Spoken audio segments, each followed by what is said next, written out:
Well, looks like a great day for grilling outside, so let's get on with it. Make ourselves something to slap on the grill here. I don't know if I can actually keep this from moving, but we'll give her a shot.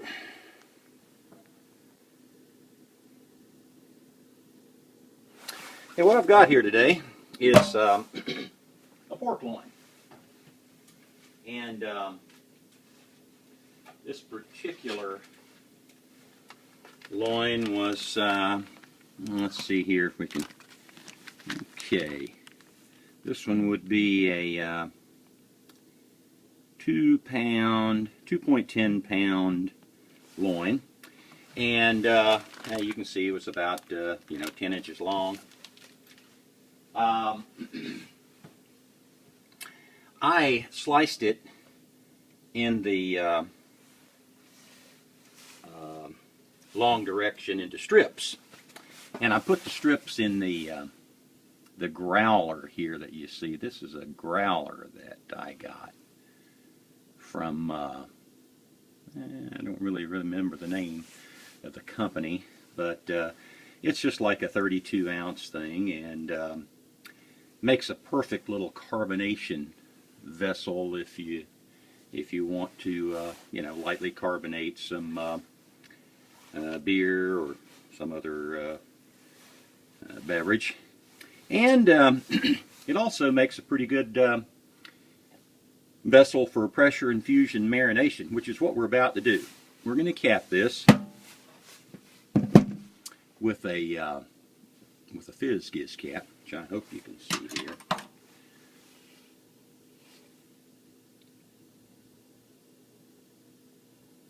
Okay,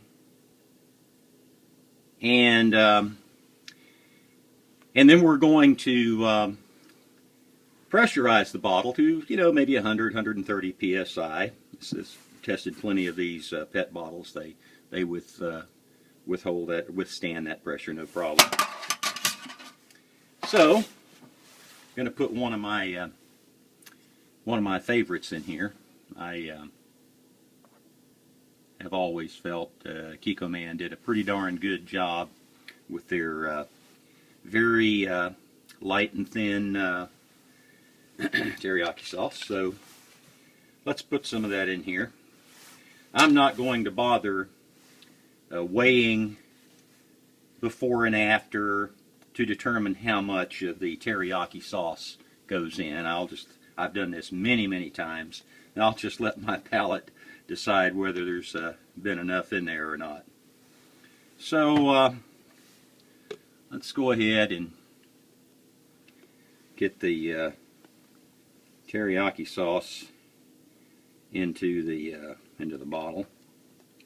And you don't have to fill it, to get 100% coverage. You can move the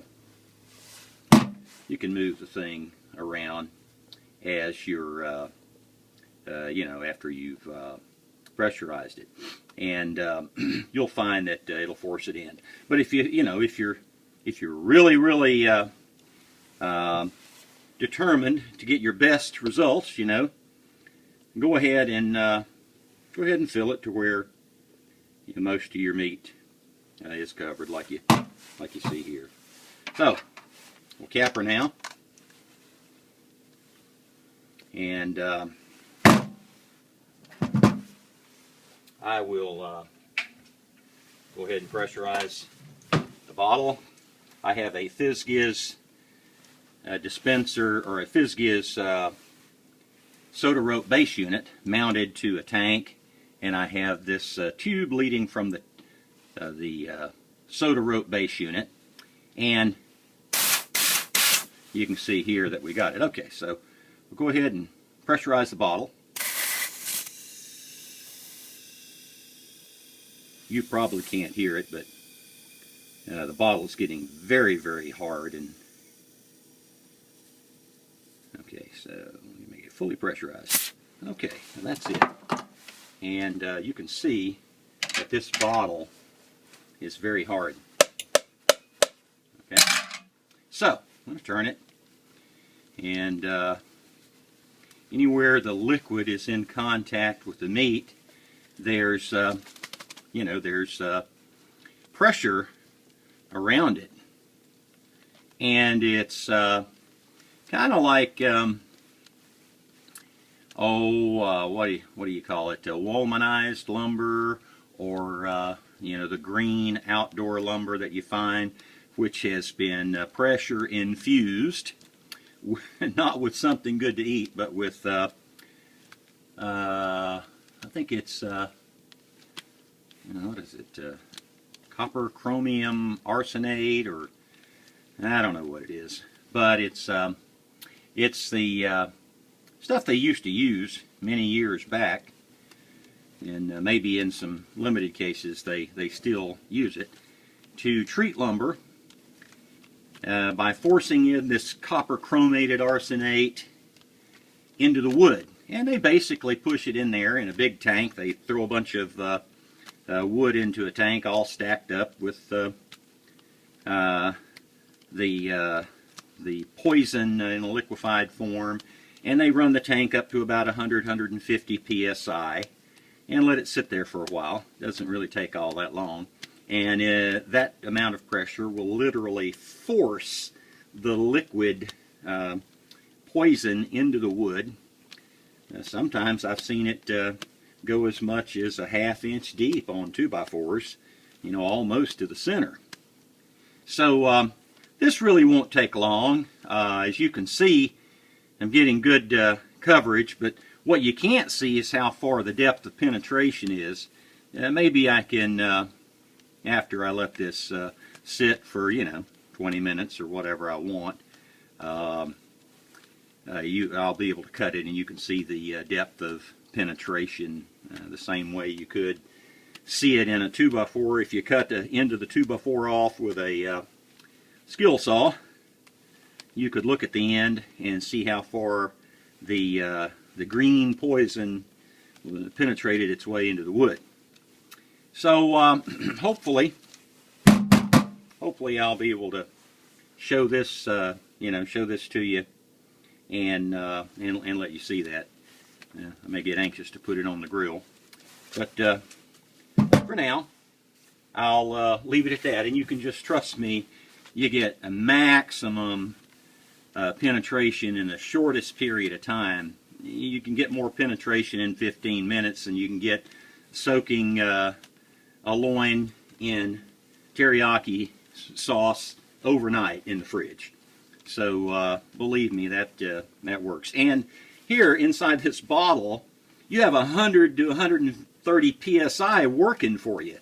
A lot of people think that if they put a piece of meat in a vacuum bag, one of those vacuum sealers, and they pull out all the air out of the bag, so when you move the bag around, you don't see any air. You just see the meat completely surrounded in its, I'll have to call it head space for lack of a better description.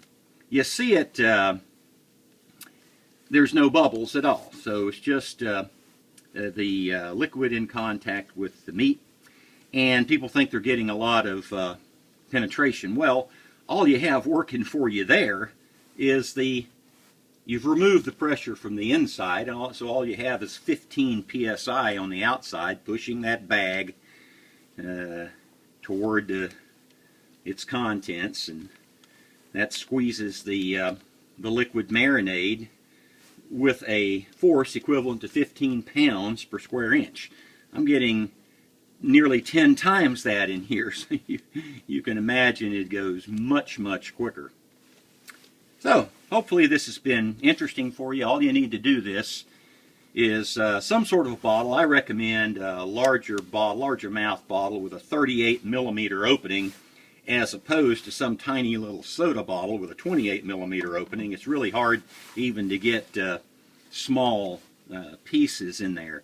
But here, I've got these nice long strips that'll cook on the grill very, very nicely.